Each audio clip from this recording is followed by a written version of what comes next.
Many of you may know Chip, and we are so glad that you have graciously donated your time and talents to teach us how to turn spiral finials. And well,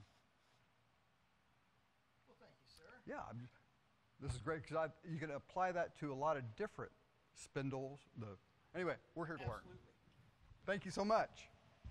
Well, these are a few of the things that I've spiraled over the years. It quickly, like many other things, becomes addictive. You know, you do it once, and that was kind of cool. You got to do it again. You got to do it again.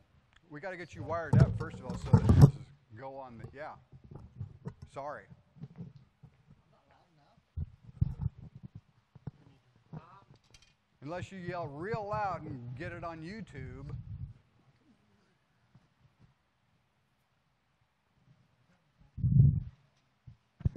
Now you can hear me breathe. So these are a few of the spiral items I've done over the years. I started following Stuart Mortimer, and I don't know if he thought I was stalking him or not, but every time we went to a symposium, I'd follow him around, watch his demonstrations, and got rather intrigued with it. This is a thin stem goblet, and if you get a chance to look at it closely, you'll see that I actually drilled a hole through the center of the stem and then glued a darker piece of wood in there. Don't remember exactly what it is. Probably the same rosewood that's on the bottom. And then as I spiraled, I went deep enough to see that dark colored wood. So that's an interesting effect. This particular piece, I used an Arbitec tool to cut all the way through on an angle grinder. And then the top of this is done with a rasp. And this is going to be very similar to what we're going to do tonight. It's too shiny to see. This piece is a pigtail. It's not a perfect example of one, but that's my first attempt at a pigtail, which is half of the spiral with the other half removed. And then these various pieces here are done with spiraling technique as well. This one is hand spiraled with a rasp, much like we're going to do tonight, as the bottom of this one. And the others are using either a multi-tool or a smaller Arbitec tool.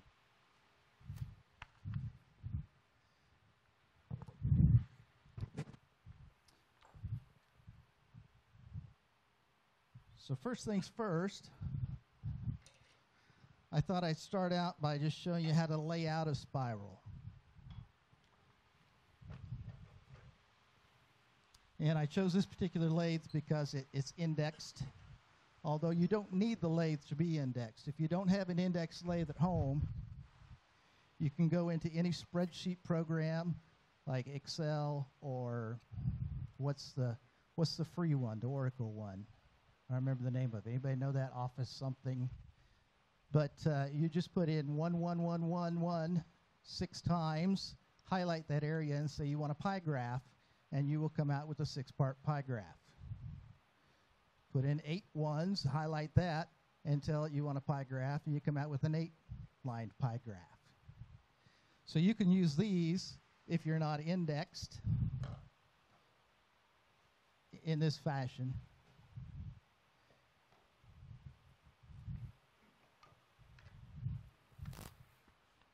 So, let's see, pencil.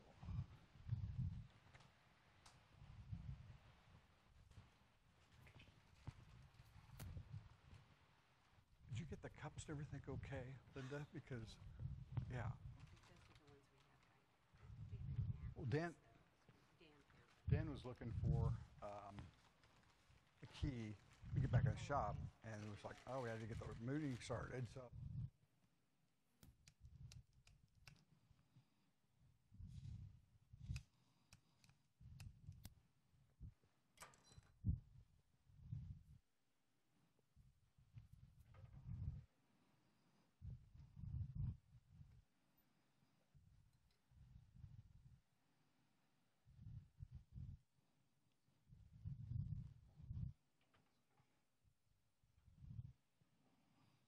I used to have this lathe. It's been a long time since I turned on this model.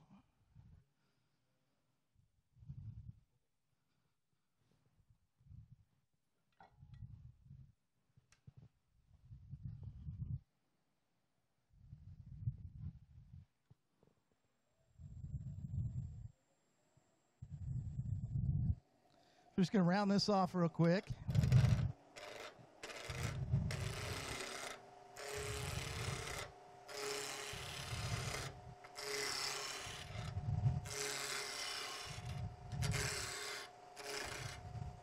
Oh, don't let that happen.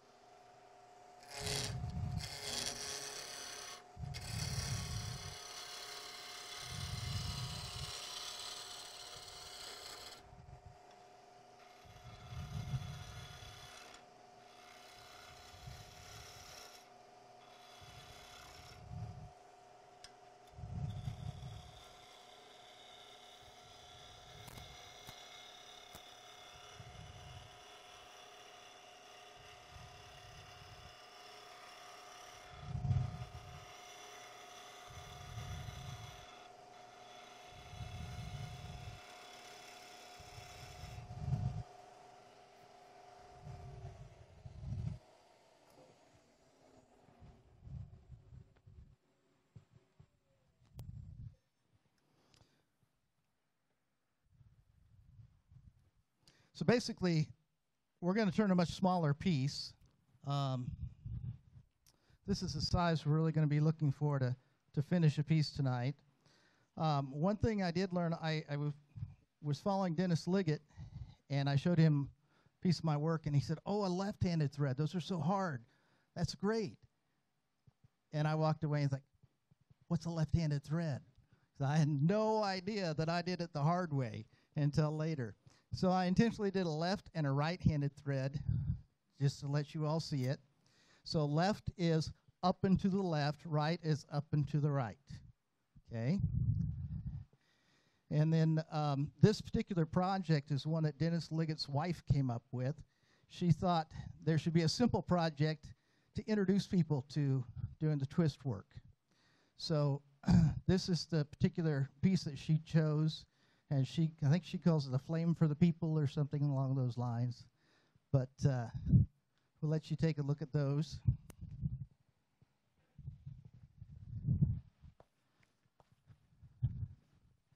But I thought I'd start out with a bigger piece here just to help visualize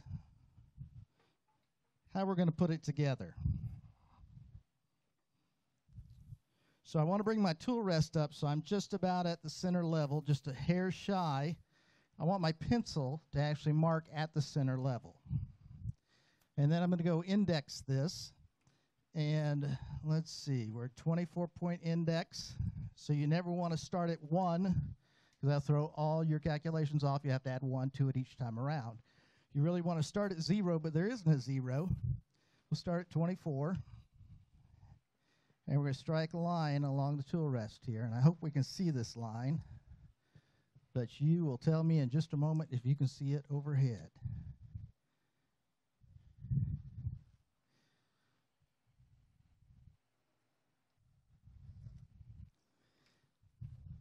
So I went 1, 4, 8.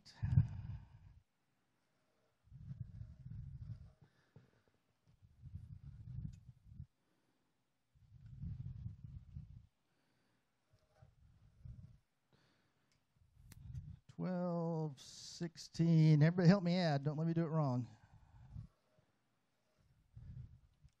$20.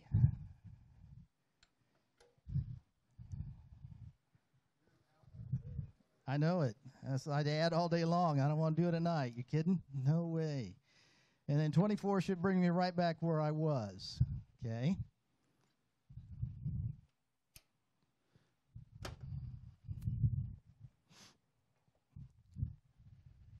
So if I were doing a normal twist, I probably would have gone with 4 instead of 6, but we'll go with 6 here. And then I would take that diameter, and I would mark that diameter off here. And it'd be easy. It's just well, apparently doesn't like that button, likes this button better. I forgot how slow this is to come up to speed. I have to talk, tell a joke, something.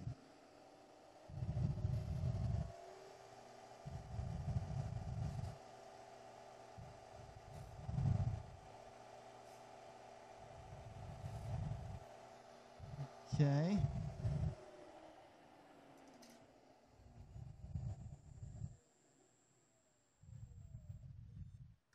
All right, so now that is that easy enough to see, hard to see, need more light?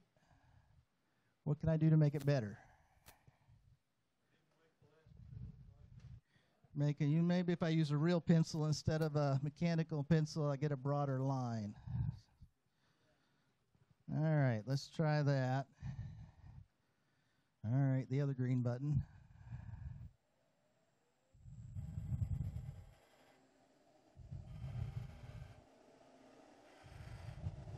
Okay, and you can even go in the center of those. Once you have them down, it's pretty easy to judge. Okay.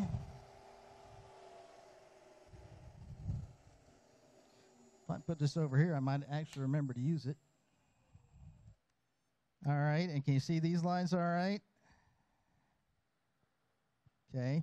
So now I basically made a piece of graph paper around my work. So now it's just a matter of connecting the dots, right? Now, if I went this direction, which I have an inclination to do, I would end up with that left-handed thread, which isn't that difficult, really. You kind of pinned in the corner when you started here. After that, you're okay. And the easiest thing to do is to walk around the other side of the lathe.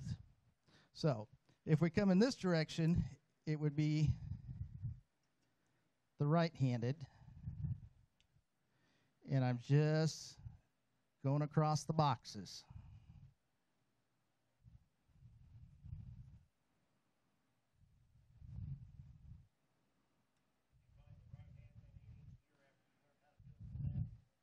The right hand's a little easier because you can work over here. You still have your hand wheel. And if you're not using the Arbitec, you can actually turn this. You're just using a Rasp. If you're using the Arbitec, you definitely want this hand out of the way over here. You don't want to accidentally catch it when you got that angle grinder, right? So if you want to do a 3-start twist, you would just go, whoops, skipped one. You just go every other one here.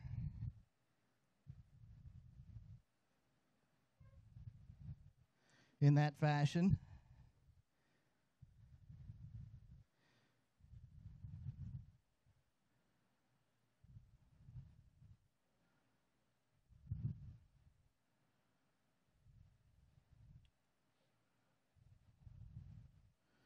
And that's what your work's laid out for you. Now you know where to cut. That give everybody a pretty good idea of how to lay it out before we get to the small one? Okay. Now there's always another option. You can use a spiraling tool. And where am I at here? Well, this is cheating, right? This is going to give you pretty limited in what you can do. And this is an example of what it'll do. This is not a very good example, or I would have used it for its intended purpose. But this is an example of what the spiraling tool will do. Of course, it comes with 3 different cutter heads, 3 different sizes, or 4 sizes here. Well, one of them is a texturing tool, so it doesn't count. So 3 different sizes, and you can adjust this pitch if you want to. So there's several things you can do to change things, but at the end of the day, that's about as exciting as it's going to get. But we'll demonstrate that real quick while we got this piece on here.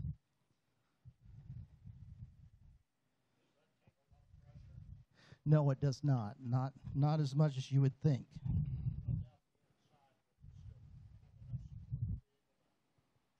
Yes. I've done Christmas ornaments with 1/8" finials and well, probably closer to 3/16 inch.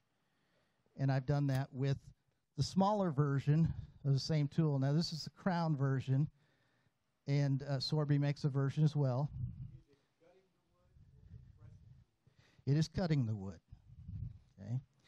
And the biggest difference between the larger tool and the smaller tool, the larger tool has a bearing built into it, the cutting heads. The smaller one just rides on a brass pin here. So the brass pin becomes the bearing, and I find that I do have to lubricate this frequently if I'm using it. Let's see if we can get this thing to work. We are on the middle belt. So we want to be about 600-700 RPM.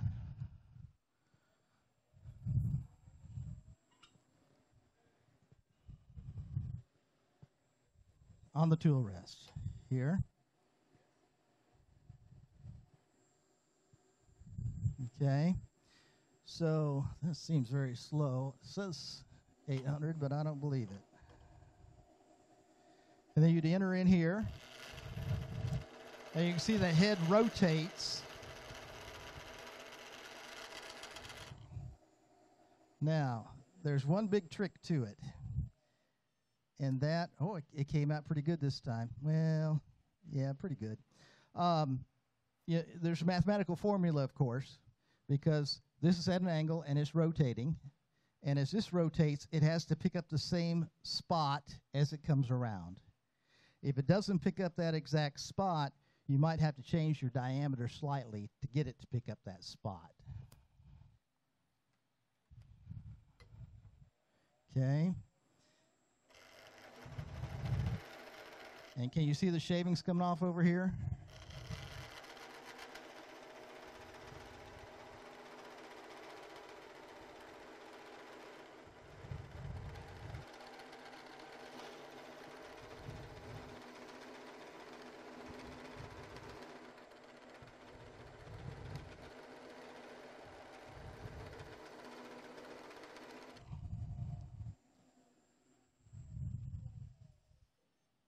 Well, that's not exactly as perfect as I like it to be. It actually did pick up a double here, so I would need to change the diameter slightly if I were going to do this. But I just wanted you to get an idea how easy that is to do should you choose to use that particular tool. I've been doing it on that red oak quite a bit, and I would venture to guess if we change this diameter slightly, we might have decent success. I didn't measure where I was at exactly. I guess I did set this. Well,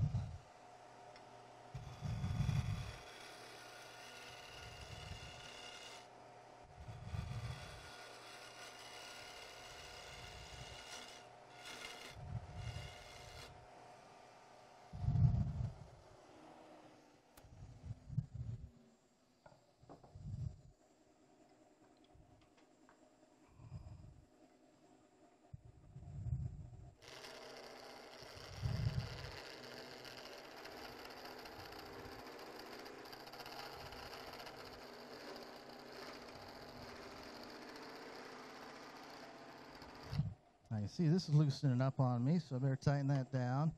Now, if you come back in, you stop, you come back in, you kind of want to approach it gently to let the teeth fall into the grooves it's already created.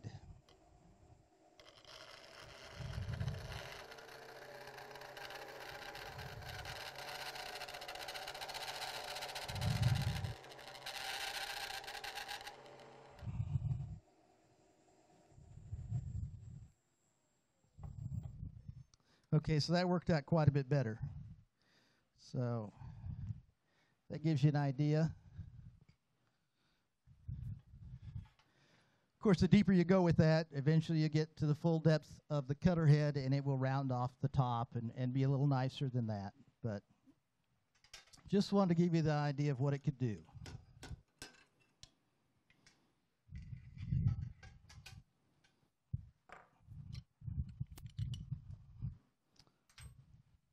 But you're pretty much stuck with that particular option. You're not going to change it a tremendous amount. You can change that pitch a little bit, but you can't do anything like we're going to do here when you do it by hand. Okay.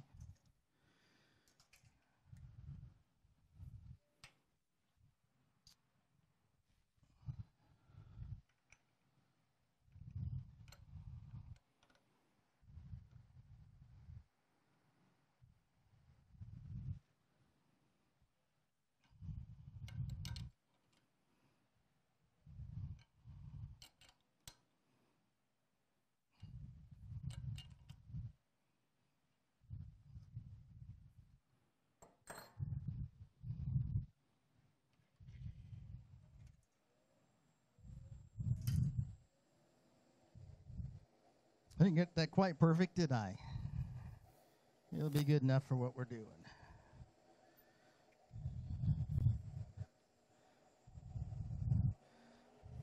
What'd you say about, did I need a shorter tool rest?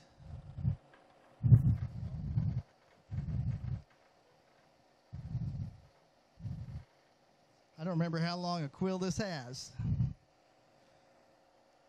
And push come to shove, we really don't need that. It's just always a nice little safety measure to have it. Oh, always shut off your lathe before you adjust your tool rest, right?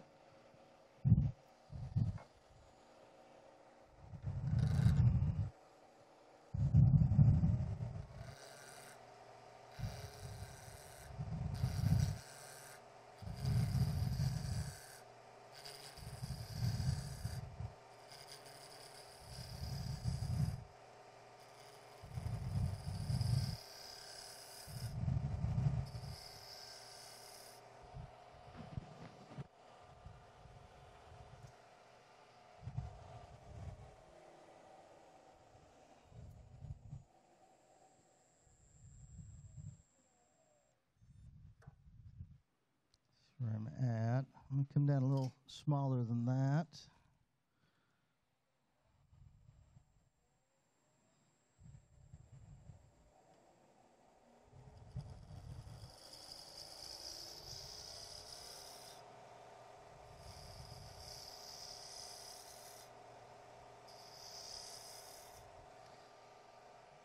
Now, I did bring poplar tonight because I know you all like to watch me sweat up here, but it'd be much faster with poplar than it would be with something harder. Okay, take just a hair more.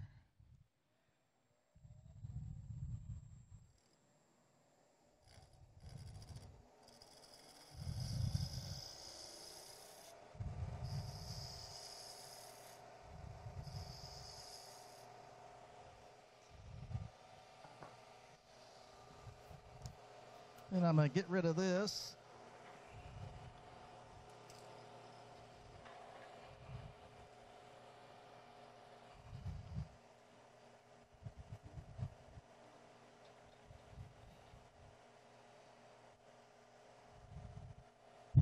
Not going to eject that out. Okay.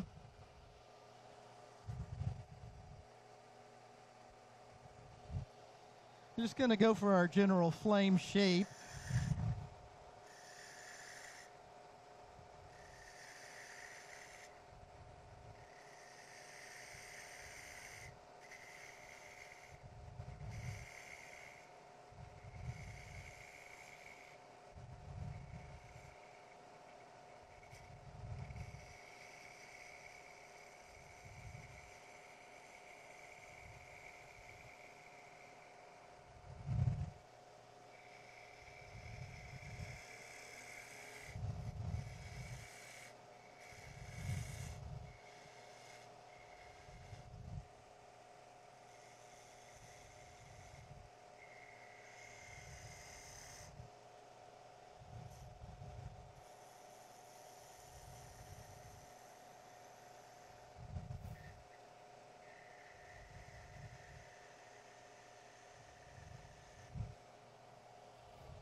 Okay, I'm going to take my thickest diameter,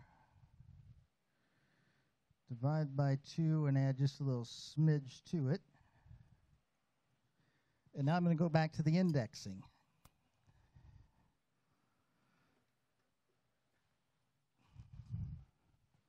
So again, I'm going to put my pencil up here, and I want it to be right about center point when it's coming straight in. Now, if you're doing a piece like this,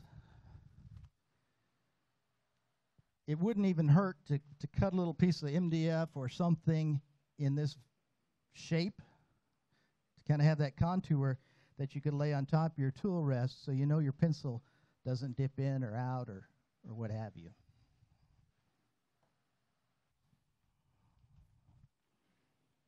Okay. Start with 24 again. I mark that all the way from one end to the other. And then go to 4.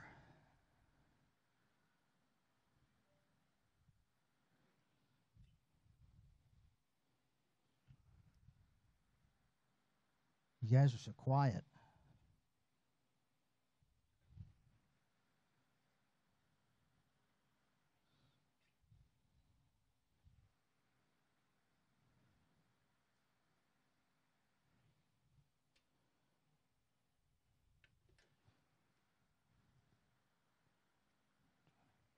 So I've got my 6 lines on here now. Come on. Okay, can you kind of see those? Kind of looks like a blimp from here on the big screen. Okay, so I'm going to go to this widest point in the middle, and that's where I'm going to make my first mark.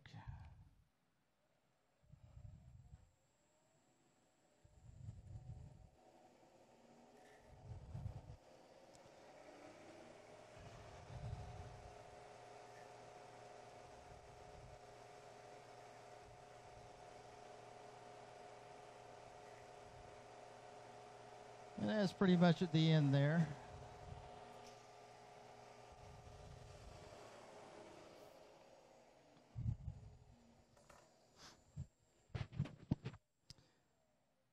So now I've got my graph paper.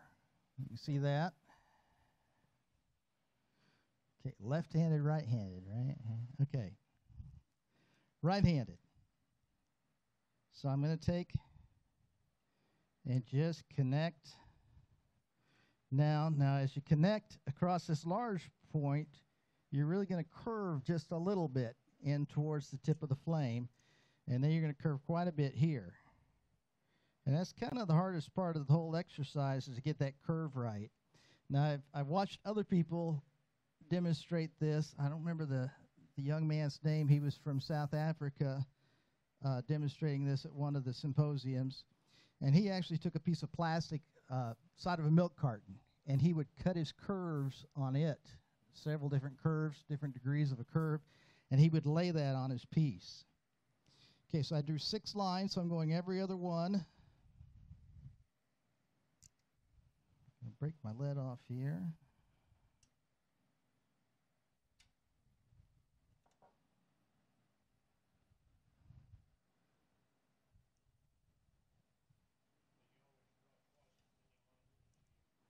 Well, you're going to see why I did that here in just a minute. But in this particular project, I am. But no, not always.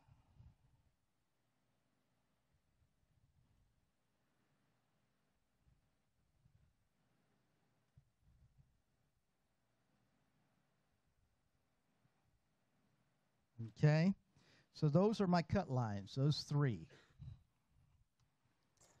But in order to achieve this, go overhead, Jack.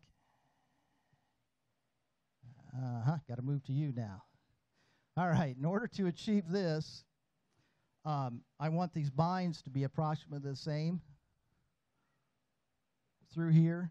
So I'm actually going to use a different colored pencil to make the binds. And then I'll cut the black line. I'm going to leave the red line. And that way I can see how close I'm getting to that red line. Okay, do we need to move this back or forth or something? A little bit? Which way? My other left?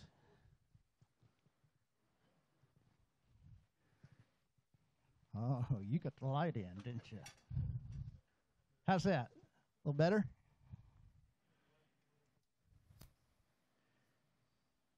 This left?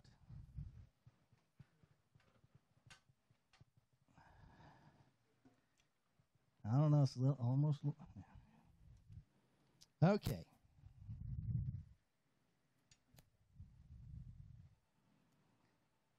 So now I'm just going through the same exercise, this time using the red pencil.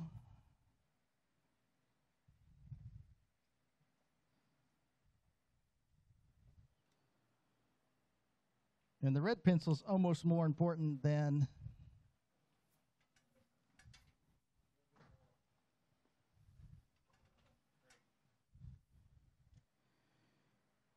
Then the black pencil, the line I'm going to leave.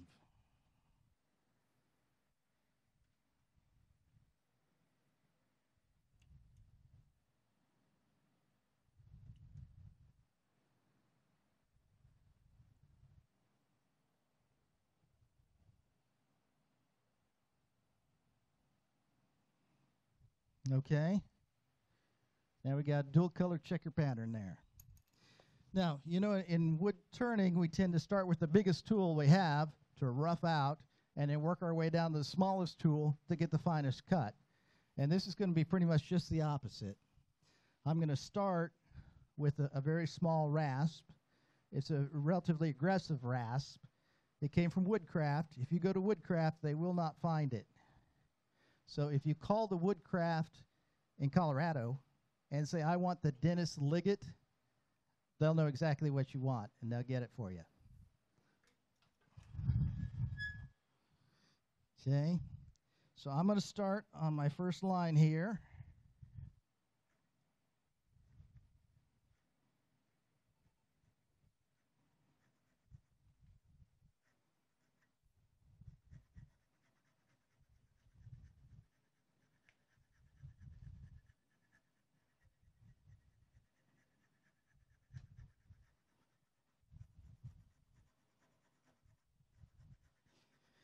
I saw a T-shirt the other day that said, woodworking is my aerobic workout.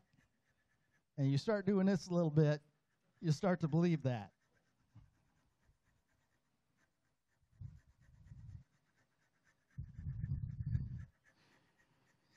So I don't know if you can see from there, but you can start to see how important it is to have those red lines because you're trying to stay right in between them. Once you cut the black line, you're done. You can't see it anymore. So you watch the red lines to make sure you're coming right between them. Of course, getting started is the hardest part.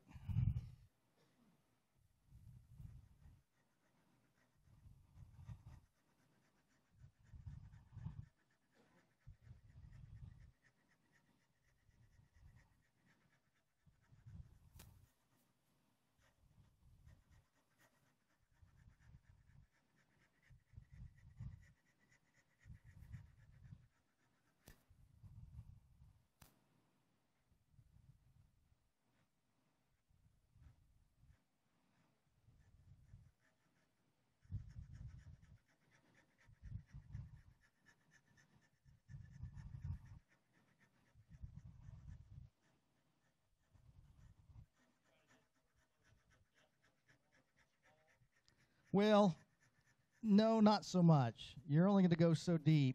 I mean, you could continue to work it, but it's going to fight you as it expands in diameter. The taper will catch up to you. So we're going to use some other tools to open it up.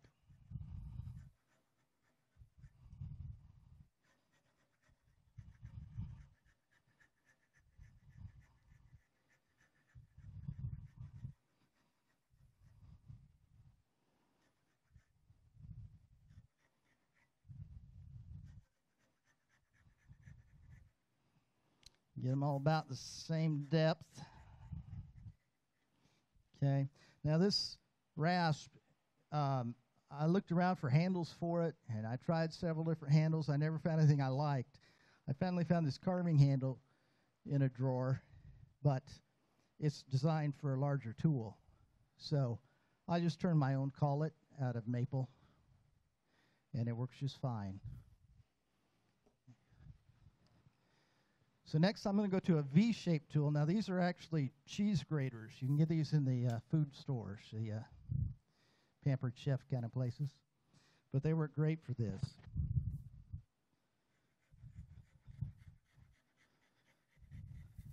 And this is a V-shaped. I'm just trying to open that up.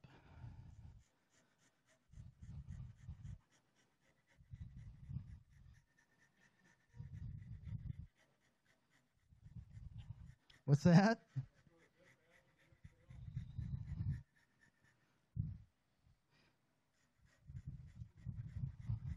That's what it is, exactly. You can order online if you don't actually go there.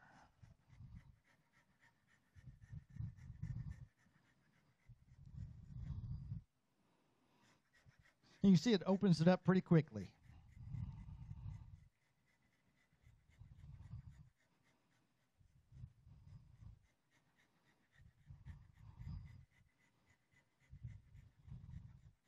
Now, with a smaller tool, you want to be pretty careful you don't push too hard. You notice I had my finger on top, giving a little extra support.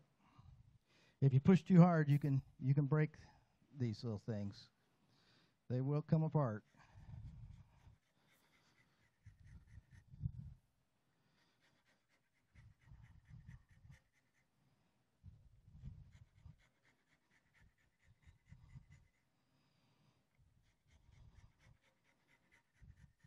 Okay. So next I'm going to go to the same tool, only in a round version. And this one is weaker because it doesn't have the contour to it. So this one I glued a board to the back side of. Number one, these edges don't cut into your finger when you push. And number two, it's less apt to break on you. Now, as I'm coming through here, I'm really watching my red lines. And if I'm venturing too closer to one like this one than I am this one, I'm going to roll the tool and go up the other side. So I get myself centered again between the red lines. So I rolled this direction, coming up this side, and then I'm starting to get closer to my red line on that side, so I roll the other direction on the other side. I just work that tool back and forth, trying to stay between the two red lines.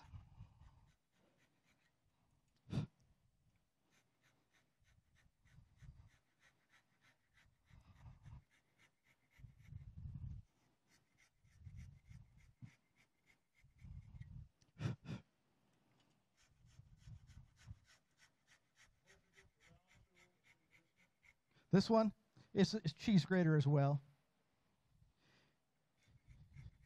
You can get them from the carving store. You don't have to go to the food store.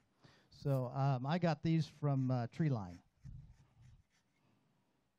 Okay, so I'm getting close to this red line. I'm farther away from this one, so I'm going to roll the tool this direction and really work on this side of my groove.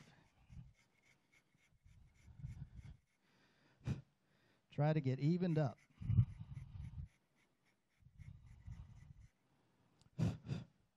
Of course, I don't want to make a big ridge down there either, so I got to come back to center a little bit and clean it all up to keep as even as possible.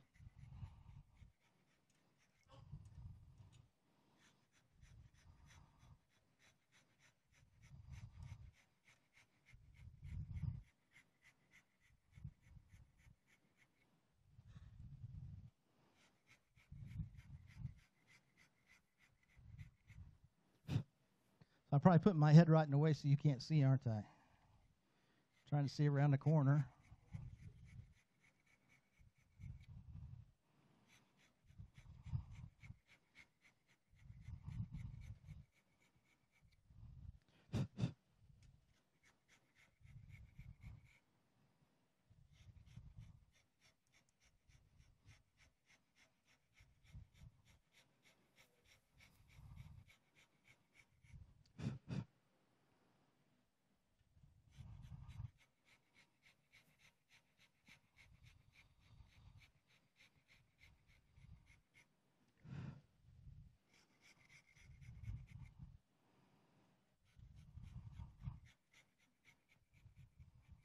You wait till I start sweating to take pictures, huh? So you can get that glisten.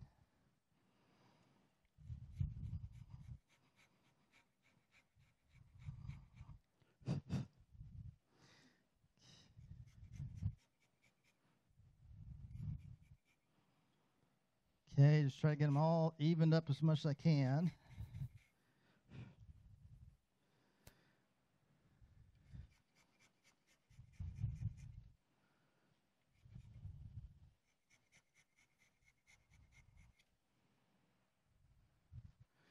I'm going to go to the next size larger tool, again a round shape.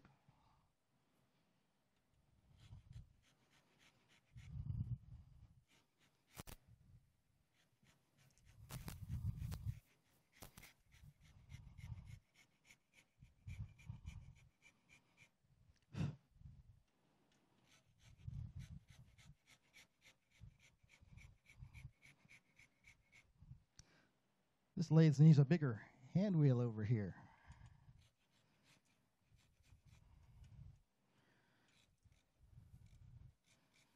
Okay, so I've run off the end here, and that's all right. We'll fix it in a minute.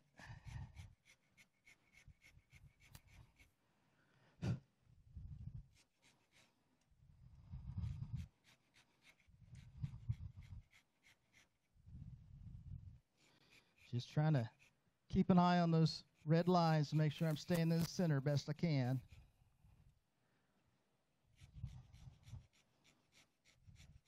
Roll into the one side when I need to take more material off from there.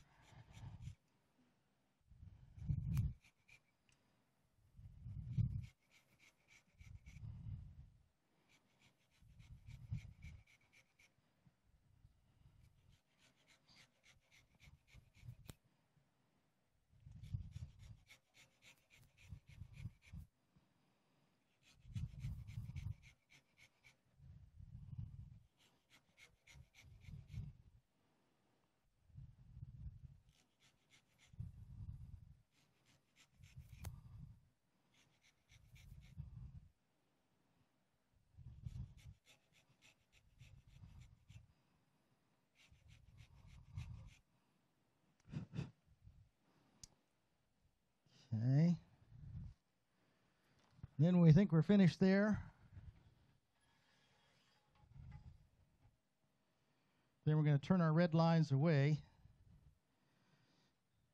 How are we doing for time? Doing all right? Good, because I'm sweating. So yeah.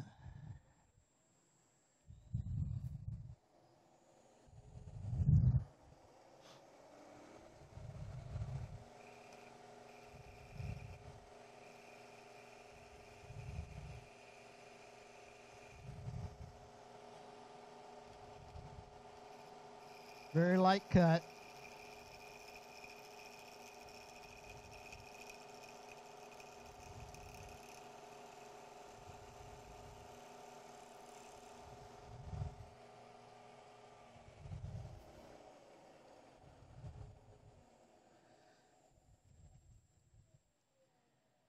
And I can kind of look at it and judge these binds to see if they're about even. Here I'm getting a little thin towards the top, which you're bound to do. So I might take just a little more of the tip of the flame off there.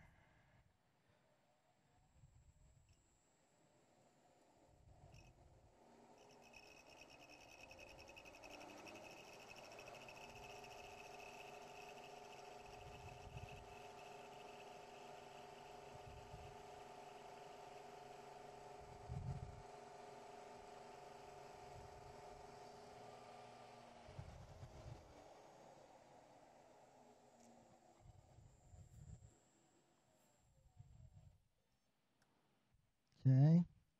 And then comes the really fun part, to sand it, right? Now, I'm not going to sand the whole thing, but I did find these little drum sanders work out to be just about the right size to come in there. Now, don't forget that you can get different sized files, and if you get a smooth file and come in there, you can do a lot of work that your sandpaper will do. So you can start with a finer grit sandpaper as well. But you kind of got to work it all around there because my groove is a little bigger than this file is. But you kind of get the idea there. And then, like I say, you come back with this, and you can clean up. I've got 3 different grits in this.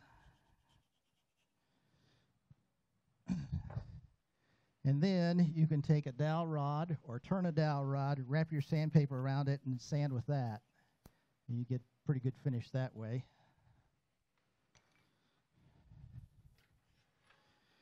And then you got to put your doodahs on it, right?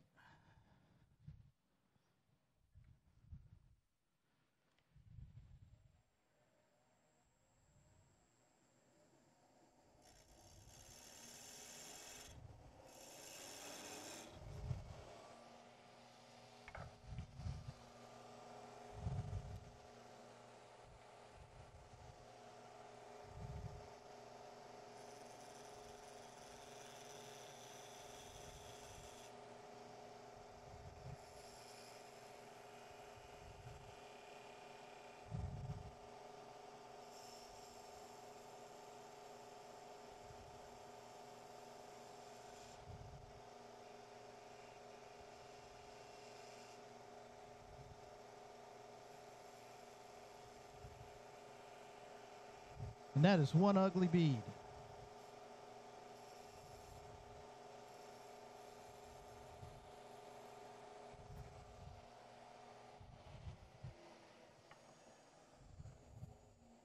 Of course, you'd want to start with a little longer piece of wood if you were going to end up wanting to make something fit in to a vase or something like that.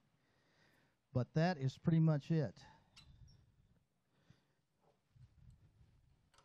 Anybody have any questions? You want me to do it again so I can sweat some more? Yes, sir.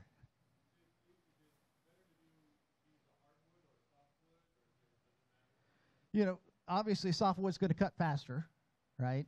And it will sand out nicely. Harder woods, I've got some here you can look at. That African blackwood there, pretty dense. So I just went with a finer line around it. I didn't try to go as deep. But, of course, you can do anything you want to get an effect for. But that's pretty much it. Any other questions? Very good. Well, thank you very much.